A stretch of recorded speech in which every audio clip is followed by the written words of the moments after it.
El Señor esté con vosotros. Lectura del Santo Evangelio según San Lucas. En aquel tiempo dijo Jesús al gentío: Nadie que ha encendido una lámpara la tapa con una vasija o la mete debajo de la cama, sino que la pone en el candelero para que los que entren vean la luz. Pues nada hay oculto que no llegue a descubrirse, ni nada secreto que no llegue a saberse y a hacerse público.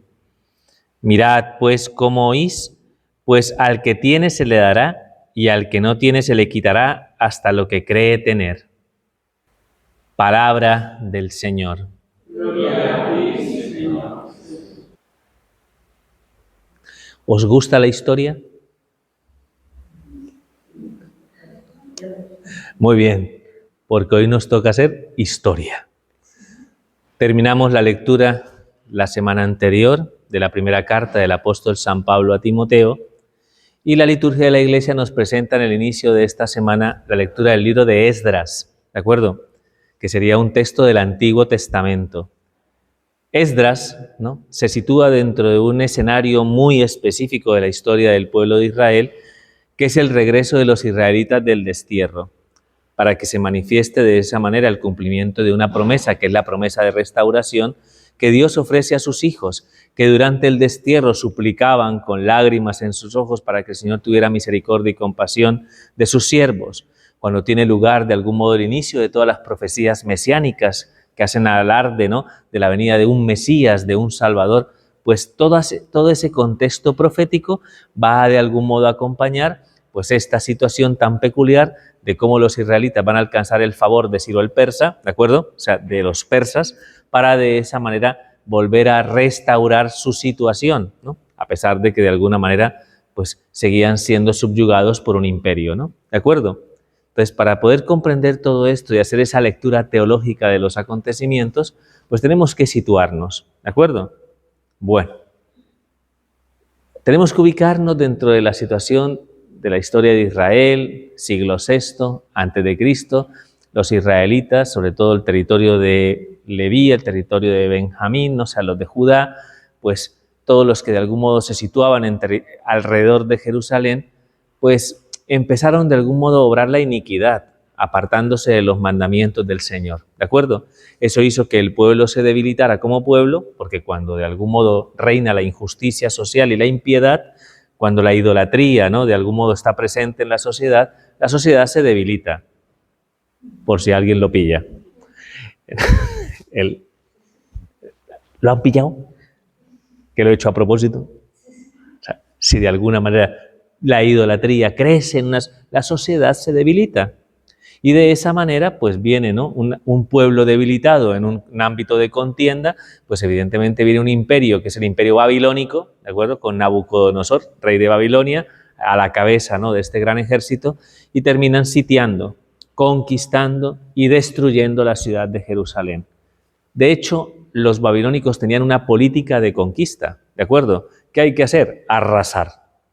Claro, evidentemente para arrasar necesitas tener de algún modo un buen ejército que cumpla con esas funciones, ¿de acuerdo? Porque vas a vivir en un contexto de guerra, te vas a enfrentar a tus enemigos, vas a tener muchas bajas, con lo cual necesitas un gran ejército. Además, necesitas que ese ejército, ¿no?, pues pueda, ¿no?, cuando yo salga de ese lugar, necesito que se quede a cargo, ¿no?, de esos territorios, subyugando, ¿no?, a los que han quedado indemnes tras la conquista de ese imperio, ¿no? ¿De acuerdo? Por tanto, la conquista babilónica podríamos decir que era una conquista a base de fuerza, ¿no?, a base de imposición, a base de destrucción. Se ha dicho que es una política bastante desgastante, ¿no?, en el ámbito militar. No sé y bastante costosa. ¿Me explico lo que os quiero decir? Pues así llegó Nabucodonosor a Jerusalén. ¿De acuerdo? Los israelitas, sobre todo la clase más dirigente, los más importantes, los que se rindieron y no murieron a espada, aquellos que posiblemente podrían como restaurar, rebelarse, porque eran las personas más importantes, la clase más regia, todos esos no los podíamos dejar ahí. ¿Qué les pasó a estos? Fueron desterrados a territorio extranjero, a Babilonia, ¿no? Allí fueron desterrados y, claro, no podían de alguna manera ejercer esa influencia sobre el resto de la población pobre que se quedó en territorio de Jerusalén, de Judá, y que eran oprimidos por los soldados o por los dirigentes babilónicos. ¿Qué os parece? Pues menudo pastel, ¿no? Menuda situación difícil, ¿no? ¿De acuerdo? En medio de esta experiencia que vive el pueblo de la Alianza, porque el pueblo de la Alianza prácticamente es despojado de las bendiciones divinas, ¿de acuerdo? Su identidad de pueblo de la Alianza se difumina, la tierra de la promesa ahora es propiedad de un pueblo extranjero, me han desterrado de la tierra de la promesa. Os podéis imaginar la sensación que había en el corazón de los israelitas. Era una desgracia y una tragedia a todos los niveles. Eso produce un gran sufrimiento en su corazón y es lo que les lleva en algún momento a arrepentirse y a tomar conciencia de que todo lo que les ha pasado fundamentalmente porque se han apartado de los mandamientos del Señor. Entonces viene esa súplica, ese arrepentimiento ligado, ¿no?, a que el Señor tenga compasión, que se acuerde de su alianza. Que el Señor dijo que de algún modo su alianza sería eterna. Pues Señor, acuérdate de nosotros. Acuérdate de nosotros. Entonces vienen los profetas, ¿como quiénes? Isaías, Jeremías, Ezequiel, Daniel, ¿no? Algunos de los profetas menores, que vienen de algún modo a alentar al pueblo para que confíe que Dios, con misericordia y compasión, ha escuchado la súplica de su pueblo y que le va a cambiar radicalmente la situación. Le promete que lo va a restaurar. Le promete que vendrá un Mesías, un ungido, que le devolverá el favor al pueblo de Israel. ¿De acuerdo? Mientras todas estas profecías, ¿no?, están ahí latentes, ¿no?, como lo dice hoy el libro de Esdras, haciendo referencia a los textos de Jeremías, que hablaban fundamentalmente de que el pueblo babilónico tendría sus días contados, que no iba a estar muchos años de algún modo gobernando al pueblo de Israel y que Dios daría una lección profunda a todos los babilónicos, ¿de acuerdo? Aparece un imperio nuevo, el imperio de los persas, ¿de acuerdo? Bueno, se ha dicho que el dominio de los babilónicos en territorio de Jerusalén fue exactamente de 70 años, ¿de acuerdo? 70. Queda claro, ¿no? 70 añitos estuvieron en esa política de conquista los babilónicos. Pero llegan los persas y resulta que los persas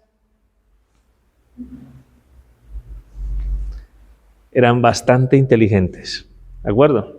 Bastante inteligentes.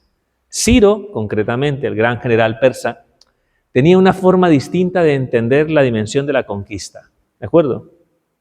Él se daba cuenta que todos los pueblos del creciente fértil, todos los pueblos del norte de África, de toda la zona, ¿no?, de lo que hoy conocemos como Oriente Medio, ¿no?, de toda la zona de la Mesopotamia, todos estos pueblos, porque estos vienen de Oriente, ¿no?, ¿de acuerdo?, los persas.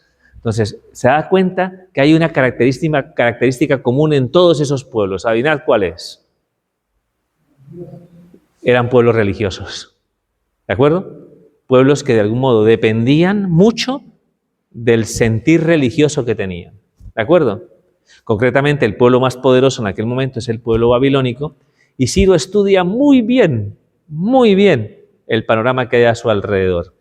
Los babilónicos esperaban a un superrey casi divino que vendría de alguna manera, ¿no?, como a darle un esplendor mayor al pueblo babilónico. Ciro dijo, esta es la mía.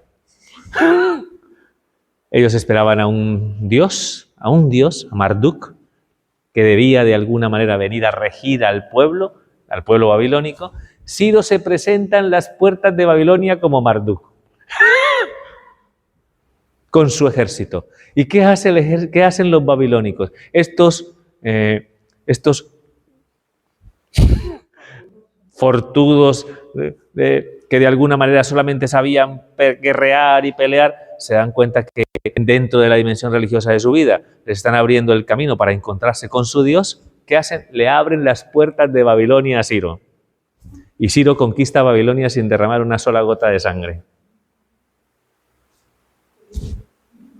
Ah, qué listillo, ¿no? Qué listillo el Ciro, ¿no?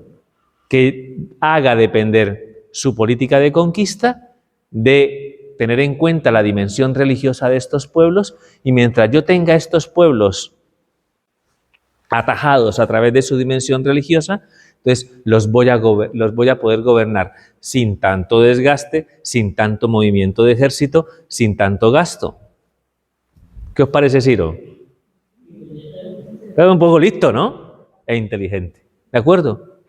Todo esto que se circunscribe dentro del ámbito de la historia lleva a que en algún determinado momento Ciro, a la hora de conocer las raíces, ¿no?, en las que estaba sustentada la fe de ese pueblo que estaba desterrado en Babilonia, llega a decir algo fundamental. Yo me voy a desgastar cuidando todo ese territorio con ejército, que va. Yo le voy a decir a todo este pueblo que se regrese y voy a favorecer su religión. Y si yo favorezco su religión, ese pueblo que va a tener hacia mí respeto, casi que diríamos que adoración, porque les ha devuelto el favor de volver de alguna manera a restaurar su vida religiosa. ¿Y cuál es el decreto que emite Ciro el persa para conseguir ese propósito? Pues que todos los israelitas que están en la Mesopotamia y en los pueblos donde fueron dispersados regresen a Jerusalén para poder construir nuevamente o reconstruir la ciudad y el templo. Y encima le dice en el decreto que los pueblos vecinos le tienen que rendir favores, o sea, le tienen que dar de algún modo prebendas y regalos para que puedan cumplir con esa misión. Porque todo el mundo, de alguna manera, lo que Ciro decía, se hacía. ¿Por qué? Porque Ciro es muy majo.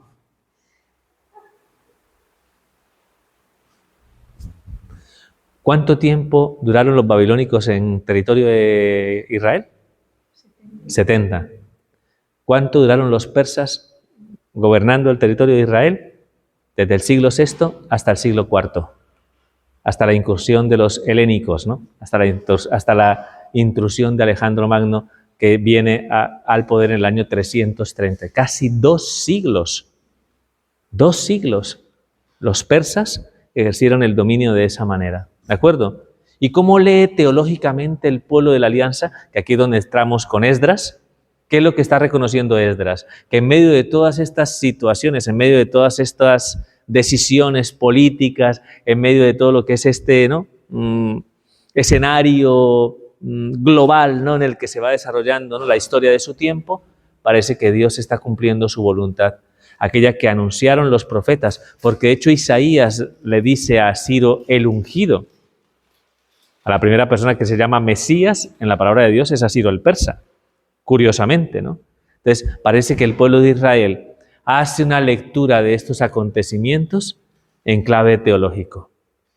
No es Ciro el que de alguna manera, ¿no?, vamos a decirlo así, es a quien tenemos que adorar. Es Dios que ha movido el corazón de Ciro, que piensa que él es el que lo hace todo, pero en realidad quien le ha dado todo, ¿no?, para que Ciro de algún modo ejerza ese gobierno sobre las demás naciones es el Señor, y el Señor es el que nos está devolviendo su favor. Entonces ahora hay que reunirnos todos y regresar. ¿Y cómo dice el Salmo que es el regreso? No tuvieron que conquistar nada. No sé si me entendéis. O sea, el pueblo de la alianza regresa a su tierra, regresa a su tierra para llevar a cabo el cumplimiento de este cometido, alcanzando el favor de Dios. Como para no plantearse en ese momento el hacer lo que conviene a Dios. Porque ¿por qué cayeron en la situación en la que cayeron? Porque se habían olvidado de los mandamientos de la alianza. Entonces, cuando regresen todos contentos de ver cómo se está favoreciendo la reconstrucción de la ciudad y del templo, entonces el gran papel que van a cumplir estos, o sea, incluido Esdras, Nehemías, ¿no?, estos textos que vamos a leer a partir de ahora, el gran cometido que van a tener es la restauración de la vida religiosa del pueblo de Israel. Si se restaura la vida religiosa del pueblo de Israel, garantizamos que las bendiciones nos sigan llegando y que el pueblo pueda volver nuevamente a alcanzar el esplendor que había perdido como consecuencia de su pecado. Así que, hermanos, eso es lo que de algún modo vamos a meditar a partir de ahora, a través de estos textos, y que de alguna manera pues me llevan a motivaros a que vayáis leyendo, ¿no?, de alguna manera el libro de Esdras, porque si no os vais a perder. Porque ya mañana el protagonista es Darío, entonces ya claro, ¿y quién es este? Pues otro persa. Entonces, otro persa que vino después del rey Ciro, ¿no? ¿De acuerdo? Así que yo os pido que si tenéis de alguna manera en bien el que yo os pueda dar este consejo, id leyendo el libro de Esdras, ¿de acuerdo?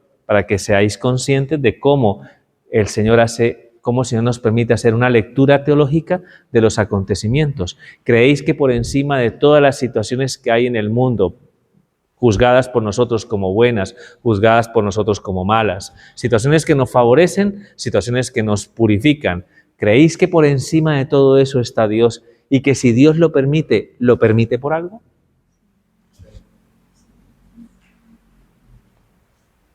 Tenemos esa firme confianza que la historia y nuestra historia, de algún modo, es algo que no se le escapa nunca a la mirada de Dios y que podríamos decir que Dios va por delante. De tal forma que cada vez que experimentamos diversos tipos de situaciones, repito, alegres y otras de algún modo, pues no muy gratas, creemos firmemente que ahí Dios no está saliendo a nuestro encuentro para que vivamos todos un crecimiento y una maduración como pueblo de Dios. Eso es lo que significa tener una visión teológica de la historia y de nuestra historia. Y quien tiene una visión teológica de su propia historia y de la historia del mundo, creo que puede tener un poquito más de confianza, de tranquilidad, de sosiego y de paz. Porque sabe que al Señor no se le escapa nada.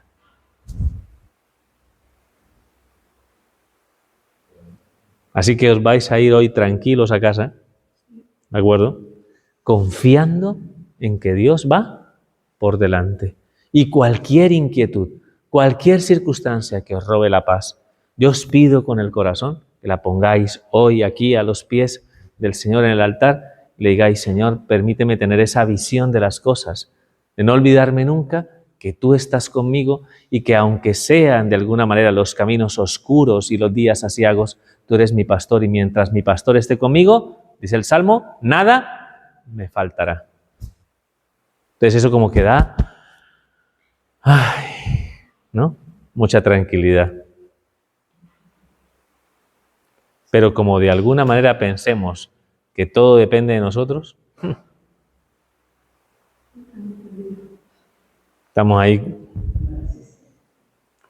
dándole demasiadas vueltas a la cabeza. Así que os pido de todo corazón que aprendamos esta maravillosa lección que nos deja hoy la palabra, ¿de acuerdo? Dios mueve los hilos de la historia.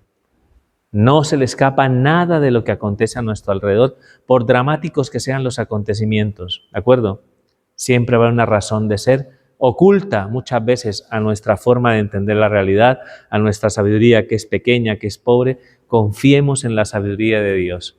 A su tiempo y en su momento comprenderemos por qué es necesario vivir procesos de purificación para que de alguna manera el mundo pueda seguir madurando su conciencia de ser pueblo de la alianza. ¿De acuerdo? ¿Claro? ¿Y contundente? Pues yo veo ahí como... un poco ahí como no sé. Pero Dios puede permitir... Sí. Y ahora vemos, ¿no?, situaciones como el escenario global en el que se encuentra nuestra vida y que seguramente a cualquiera de nosotros nos podría llenar de gran preocupación y de angustia por todo lo que acontece a nuestro alrededor, por tantos signos de deshumanización. Pero debemos confiar que Dios no se queda quieto, que Dios actúa y que Dios de algún modo suscita a nuestro alrededor signos de esperanza. Todos los que estamos aquí, de alguna manera, ¿no?, podríamos decir que hemos sido llamados para ser signo de esperanza, ¿no?, en medio de esta realidad que hay a nuestro alrededor. Y porque tenemos la capacidad de ver todo con los ojos de Dios.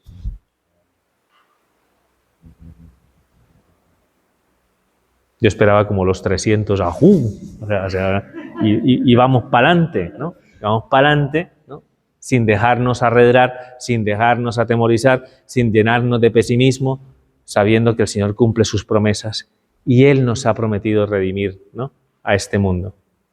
¿De acuerdo? Como me encanta, voy a terminar con esta idea que es fundamental en toda espiritualidad mariana, y son las palabras de la Virgen en Fátima, cuando le dice, después de hablar, ¿no?, de todos los signos a través de sus secretos, ¿no?, de todos los signos de los tiempos, llega a decir, la frase es la siguiente: y al final mi corazón inmaculado triunfará. Y eso es como, Menos mal que la madre ha dicho esto. Y al final, mi corazón inmaculado triunfará. Eso es lo que me lleva a que seamos conscientes, ¿no?, de nuestra necesidad de cimentar las bases firmes de nuestra confianza y de nuestra esperanza en las promesas de Dios. ¿De acuerdo? Y Dios actúa. Que no se os olvide eso. Dios actuará. ¿Vale? Muy bien. Pues nada. El evangelio que hemos escuchado en este día es un evangelio que va ligado a una idea fundamental. A una idea fundamental. No hay que acobardarse, no hay que atemorizarse, repito, ante la situación compleja que plantea el ser fieles al evangelio conforme a lo que es el planteamiento del mundo. Porque ¿qué produce esa situación? Produce como una especie de resistencia y de confrontación. Por eso, dentro de la consideración del evangelio, a partir de esta idea, entonces por eso dice el evangelio, porque de algún modo, no se pone, una lámpara debajo de la cama, ¿no? Además porque se puede quemar el colchón, se ha dicho, no se pone una lámpara debajo de la cama porque de algún modo no iluminaría la casa. No se pone debajo de una vasija. De hecho, cuando se pone debajo de una vasija, ¿qué es lo que se pretende hacer con la llama? Es apagarla. Una llama encendida no está llamada a apagarse, está llamada a arder, ¿no? Y por tanto, no a ponerla debajo de algo, sino ponerla en lo alto, ¿de acuerdo? Para que ilumine, ¿no?, todo a su alrededor, ¿de acuerdo? Y esa es la misión que se nos confía a nosotros los cristianos en medio de este mundo. Estás llamado a ser una lámpara que arda. Evidentemente el ardor del que estamos hablando es el ardor de la caridad y del amor, que está llamado a iluminar las oscuridades del orgullo y de la soberbia y de la prepotencia del mundo en el que vivimos. Donde hay amor hay esperanza, hay luz. ¿Estáis de acuerdo? Pues esto, de alguna manera, es algo que tenemos que asumir como una llamada, como una vocación, ¿no?, a que todo cristiano, de algún modo, tiene que seguir, ¿no?, conforme a la voluntad del Señor. ¿De acuerdo? Y que brille realmente el evangelio y las buenas obras, ¿no?, en medio de nuestro mundo. Pero, si eso es así, habrá una dificultad, porque habrá resistencia. Entonces alguien puede pensar, entonces mejor no. Entonces mejor no. Voy a vivir un cristianismo de bajo perfil y que nadie se entere así mucho que soy cristiano y así no voy a tener problemas. ¿Qué pensáis? Sí, o sea, si yo de alguna manera voy en un cristianismo de bajo perfil, ¿no?, si yo no me doy a conocer como cristiano, pues no voy a tener esas dificultades y esos problemas con el mundo. ¿Me explico? Y con él, ¿a dónde vas a esta hora? A caminar por el monte. Voy a decir yo que voy a misa para que digan que soy para que digan que soy un friki de estos de la iglesia. Nah. Y os digo, dice el Señor, que no hay nada oculto que no llegue a saberse. Que no hay nada que de algún modo esté en la oscuridad que no salga a la luz. ¿De acuerdo? ¿Qué quiere decir? Que si finalmente decides y tomas la decisión de ser cristiano, no vas a poder evitar que se pueda vivir esta confrontación y esta realidad. Al final se va a notar. ¿Me explico? Se va a notar. Una vez que nosotros nos fuimos de excursión, los frailes, y se nos notaba a leguas que éramos frailes.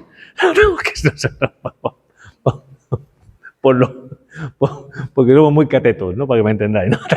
Entonces, se ve cuando una persona de algún modo quiere ser fiel a sus convicciones y quiere de algún modo manifestar o vivir en la virtud, es inevitable que en algún momento se le identifique claramente, ¿no?, como una persona que no hace lo que todo el mundo hace. Entonces eso provoca de alguna manera una resistencia. Por eso el Señor quiere que ante esa realidad no tengamos miedo, que no tengamos miedo y que mostremos realmente lo que somos, porque Él está dispuesto a sostenernos en medio de la exigencia que plantea esa dificultad y esa resistencia con el mundo. Entonces no intentes esconder tu fe. ¿A alguien le ha pasado esto alguna vez? Que se llene un poco de vergüenza de... ¿Y qué dirán? ¿Qué me preguntarán? Entonces a veces podemos caer en esa tentación. Y al final, aunque tú intentes ocultarlo, el Señor se va a mostrar, porque tú no estás llamado a estar debajo del selemín, debajo de una olla, ¿no? Debajo de la cama. Estás llamado a que tu vida alumbre, ¿no? Alumbre. Así que vamos a pedir esa gracia, porque de una u otra forma para eso hemos sido enriquecidos. Esa es la gracia que tenemos que hacer fructificar. Y el Señor ha dicho que evidentemente, ¿no? Pues no hacerla fructificar es echar en saco roto todo cuanto todo por lo que hemos sido de alguna manera ennoblecidos por la presencia de la gracia en nuestro corazón. ¿Me explico?